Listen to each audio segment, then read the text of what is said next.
Welcome to the Kayla Ambrose Show. I'm your host and your travel guide to the other side, Kayla Ambrose. And today I'd like to talk to you about energy, but specifically about energy vampires. Have you heard this term before, energy vampire? Some people call it psychic vampire. It's a person who leaves you feeling drained, sometimes emotionally drained, and sometimes even to the point of feeling physically drained. There are people who they take from you and they leave you feeling that way, and they rarely ever give back in any way. There are different types of energy vampires. One is the person who makes you feel guilty. Let's say you tell someone, I'm so excited, I'm going on a trip to this place.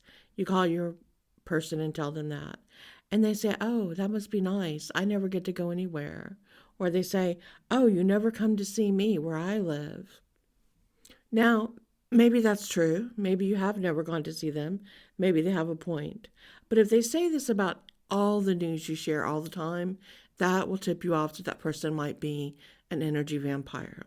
So if you called them and said, hey, I won something, and they're like, oh, must be nice. I never win anything. Or you're like, finally, I got asked out on that date. Oh, I never get asked out on a date. Or, hey, I just got offered a new job. Oh, I wish I got offered a new job. If it's everything like that, that's someone who's trying to make you feel bad and to take your energy from it. There are those who are just so unhappy or so insecure that they're suffering from low self-esteem, and they don't know it, but they pull everyone into their wake, making them feel bad about it too. There are those who just don't ever want to feel happy. They call themselves being realist. And I find there's a lot of pessimists who are like, oh no, I'm not pessimistic, I'm not negative, I'm a realist. And so I'll say to them, so I'm an optimist, so I don't deal in reality. Optimists can't deal in reality, but pessimists can. And they're just people who don't ever want to admit to having any hope or any joy. And so they try to suck the energy from anyone who's showing that around them. They'll do things to squash it. They don't want to listen to music. They don't want to engage emotionally. They don't want to go deeper. They'll actually push it away, and that's a different type of energy vampire. There's so many. Some that, are very short-tempered. Some that gossip all the time. They just want to tell you all the bad things about other people to make themselves feel better. There's the jealous ones who can never really feel happiness from anyone, and so the jealousy oozes out. And when I see that in the aura, it's like this terrible, dark, neon mix of green color. Almost like one of those neon Gatorades, but if you mixed like a slushy algae into it and mix the two, that's what jealousy looks like in the aura. It's one of the worst colors I could ever see in the aura. Another energy vampire is the one who blames. It's always someone else's fault, never their fault, and they're a super drama queen about it. They always have a problem. It's always a huge problem. And no matter what happens, you can't fix it. No one can help them. It just is what it is, but it's always never their fault. And once that dies down, all the interaction from that, then they go on to the next thing. So, how do you deal with this if you have someone like this in your life? Well, it's an energy vampire, so they're attached to you, right? They're wanting to take your energy. Now, it can be difficult if it's someone you can't really get rid of. What if it's someone in your family? What if it's someone at work and you're kind of stuck? And yet they leave you drained after every conversation. They want your attention all the time. They always want to talk about themselves. Sometimes they lie just to get attention. And you may even know they're lying, but they're still going to go with it and act like they believe it. So what they do is they pull from you energetically. They pull from your emotional field. And the more that you're kind, the more that you're caring, and compassionate. The more that you listen, uh, it's like the more energy they're sucking. And there are psychological descriptions to people like this and what they do and why they do it. And I'm going to let the psychologists go with those terms, and you can Google those and look them up. What I want to talk about is the spiritual, metaphysical reasons for energy vampires. And what they all have in common is they feed on people and they use it through manipulation for people that will listen to them.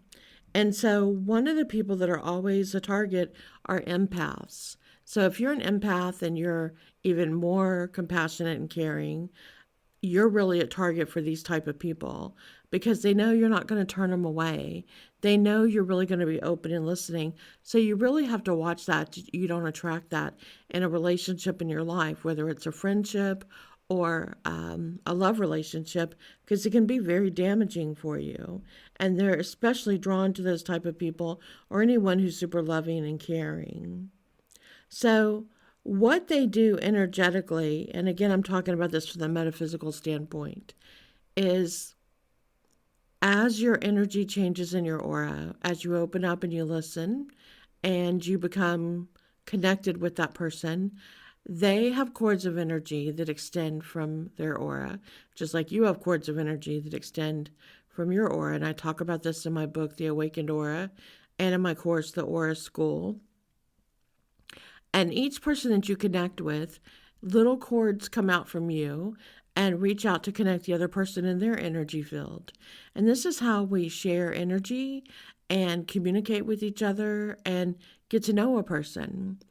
Now, if it's just for a moment, when we meet someone walking down the street or something and we have a conversation with them, a tiny little cord comes out. And with that cord, it engages and it kind of reaches out and it's tapping into that person's aura to see how you feel about them. And that's how you get what we call a first impression. It's your intuition and it's being guided to you through that cord of energy. And it's saying, oh, this person seems nice or warm or funny or dangerous or sad or scary or aggressive. And it says this person's interesting to talk to, or I should be aware of this person, or I feel like this person's not being truthful, or I feel like this person's being genuine. And we're picking up on all those signals, not just through what they're saying or their body language, like psychologists talk about, but the more intuitive we are and the more we're open to our intuition, and some people who don't like calling it intuition will call it a gut feeling, we get impressions about that person. We may have no clues or facts to deliver to people of why we don't trust this person or why we do, but it's just a feeling we have that we know. So these come from those cords that attach. Now, if it's a person that we meet for a minute and we have a quick conversation with them and we don't really know them, then as soon as we part ways, those cords, they degrade, is what I say. They kind of disappear. They break off and dissipate into nothing. It's really quick, and they haven't had time to really link together. So they come together for a minute, they're formed to transmit that information, and then they kind of crumble into dust and disappear. The more you're with someone, the more you're in a relationship with someone, the more you connect with them, the more you talk to them, the more you spend time around them, then a cord that you started gets thicker. Now, in my Aura book, I explain this as the family ties that bind and the cords we create with family members. And then as we get older, the cords we create with our relationships, our lovers, our own children, and friendships that we make and other people that we get along with really well, sometimes even coworkers. So those cords will stay for a long time. And that's why when you divorce or should you lose your spouse to death or whichever reason that would cause you to be apart, it takes a long time to get over it. Even though you can logically say, like, I know this is for the best that we're divorcing, or come to terms even in your grief that that loved one has died, it's still very real. And the beyond the grief, there are feelings that are still there. And part of that are those cords that were created, and whether they were severed quickly or took a while to break apart, they still have that energy and are connected, and it takes a while for them to dissipate and break apart. So it keeps that energy flowing through our aura. So the more we connect with a person, the stronger these cords get. So if you're connecting with someone that you talk to often that's an energy vampire, they have a cord as well that's attached to you. And they're addicted in a way to that energy that you're emitting. And so when they come talk to you and you're admitting all that kindness and compassion and understanding and good feelings toward them, it is making them feel better. It's an energy that's filling them up. But the problem is because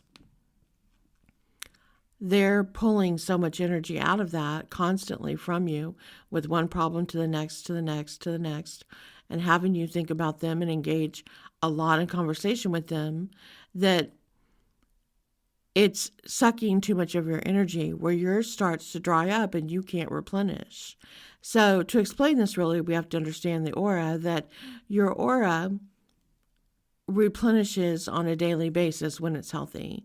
When you get a good night's sleep, that helps replenish it. When you clear your mind and your thoughts, and maybe you do meditation, maybe you do some type of practice where you let things go, you're consciously visualizing and working to let things go, or thinking about positive things, or laughing and doing fun, outgoing things that bring in energy. Or if you do a deeper spiritual practice like I teach with the white light prayer, bringing in that white light energy to recharge the aura. And if you have a healthy aura, it's going to hold that energy and have plenty, and you're good. But if you're under stress, if you're under pressure, if you have a lot of people pulling on you, if you have a lot of demands, if you have a lot of things affecting you, then your aura is already under pressure. And so if you've got an energy vampire around you, it's just going to suck more and more, to the point that not only can it make you tired and more stressed and emotionally in a bad place where your emotions can become erratic and affect your thoughts as well, but it can also make you physically ill if it goes on for too long and you're around an energy vampire that's constantly upsetting you and then sucking that energy. So you want to think about that in terms of your aura and where you're at. What happens, to explain it better, is an energy vampire is someone who, for one reason or another, has created severe cracks in the aura. The aura is the energy field around the body.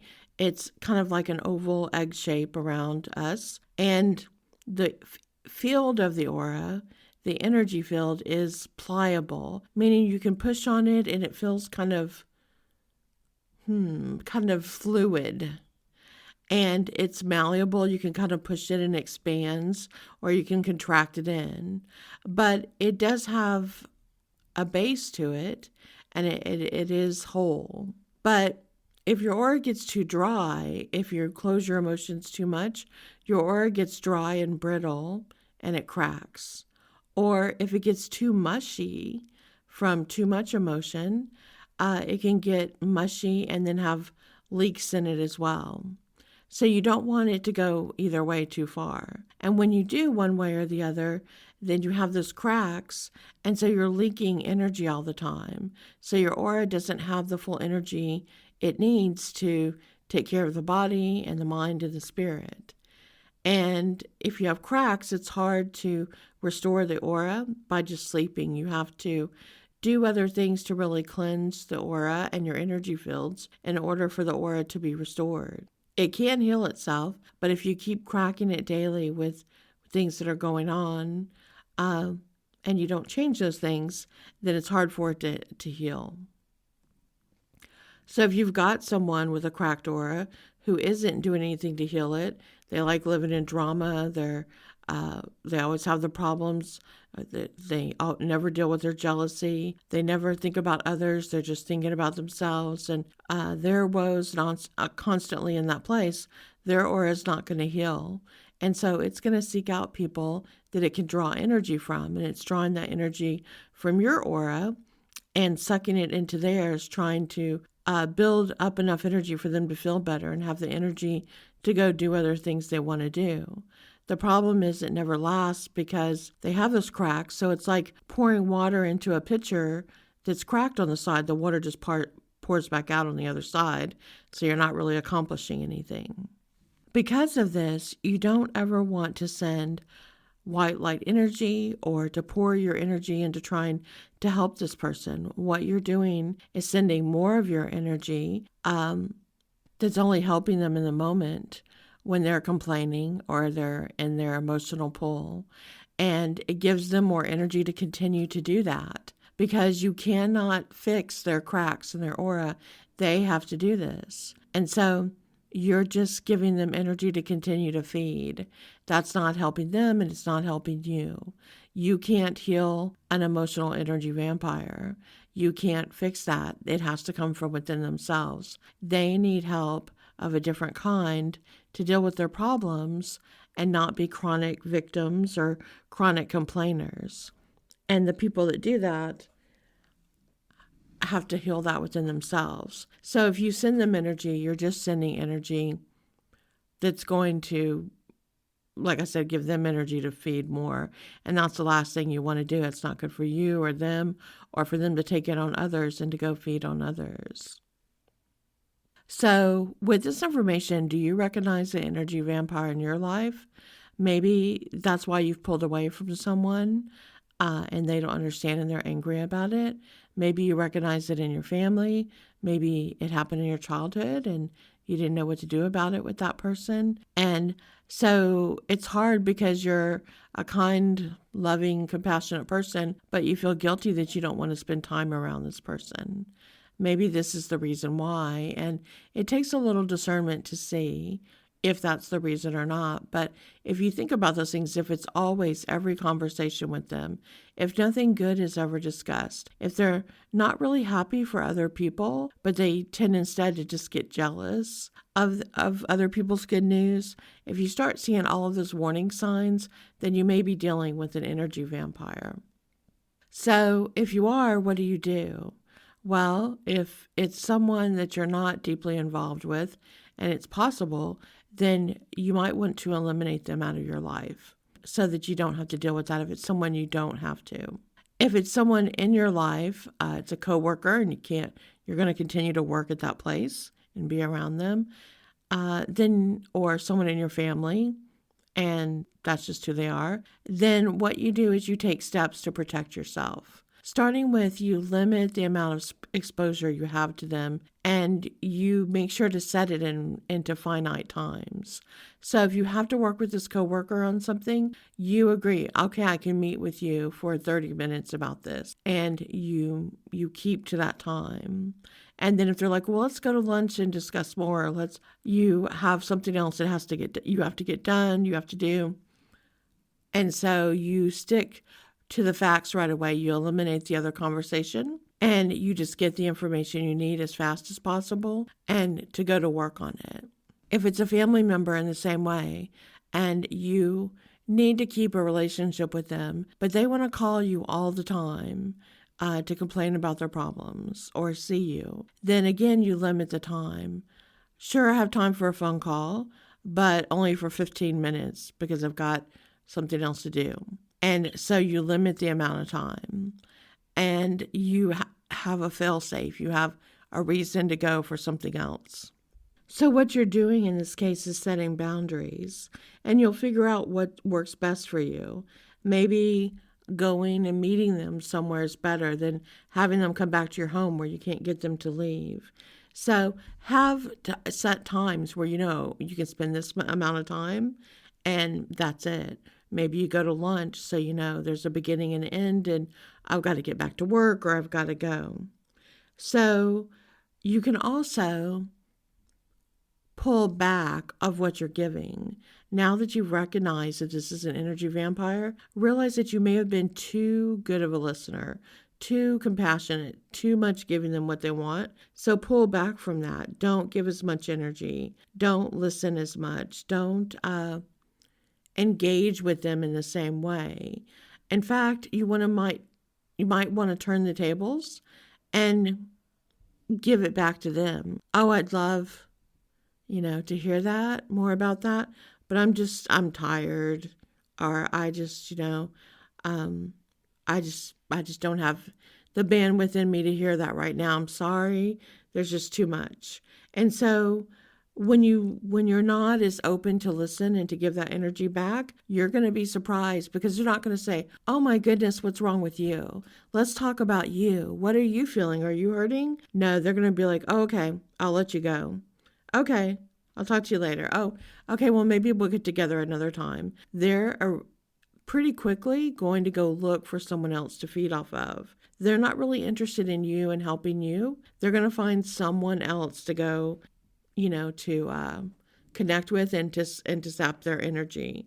They're not interested in what's going on with you. So if you can remember that, you want to be very calm and, not overreact in any way, because energy vampires like emotion. So even if you're like upset and telling them, "No, you always come to me with your problems, blah, blah, blah," and you're upset, that's still energy that they can feed off of. And then they'll just argue back with you and make it a big thing, and they're still going to feel better.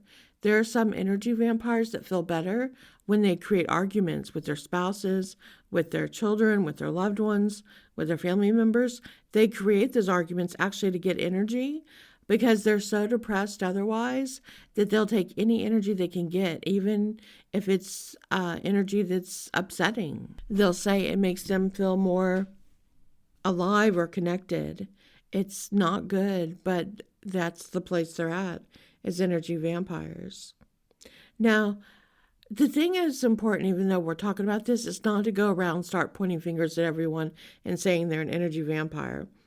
Everybody has problems and bad days and need someone to talk to. And you may be a great person to talk to, and a lot of people reach out to you for that. And that's wonderful. That's a gift that empaths have. So when people want to tell you their problem and then they tell you, "Wow, I really appreciate that. Thank you. That's great advice. Thank you for listening. I feel better." And they go off and do their thing and feel better. And the next time you see them, they're smiling and they're laughing, and you have a fun conversation. That's not an energy vampire. That's someone who reached out, who needed a sympathetic ear, who needed to be heard, and you were able to help them. And that's an absolutely wonderful thing. That's different. That's someone who needed to vent. And we're looking for an ear to listen and to understand them. Energy vampires more are just all the time. They're always with the problem, and it just keeps coming and coming. And that's the way you can really tell the difference. Also, no matter who it is and their problem, there are times sometimes where you need to practice self-care and you need to take care of you. And empaths sometimes have a really hard time doing this, but you need to know, and what you need to learn most as an empath is to know it's okay sometimes to say that you're just not available. It's okay sometimes to say no. I know. So shocking, right? But you don't have to be there all the time for everyone. And you shouldn't be. You have to take care of your energy as well.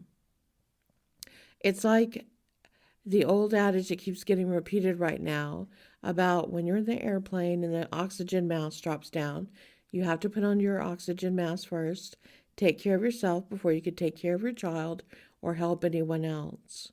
So you have to have times for you too, to process your energy, to recharge, and to let go. So especially when you're feeling overwhelmed or tired or just at the brink, or that you've given too much, it's okay to say no and to say, "I'm just not available to help at this time," whatever the reason. And this is something that empaths really struggle with, because empaths feel the emotions of everyone. And it's just in their nature to help, to be compassionate, to try to heal at the soul level. But what would be worse than being an empath and draining your energy to the point that you became an energy vampire? Could you think of anything worse to do to someone? That would be the most sorrowful thing any empath could feel, to think about that they've then become that problem and are actually harming another person or taking their energy.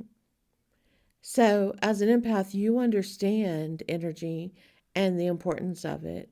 You understand all the levels of the aura and how we process this energy, how we first take it in through the spiritual layer of the aura and then through the mental layer.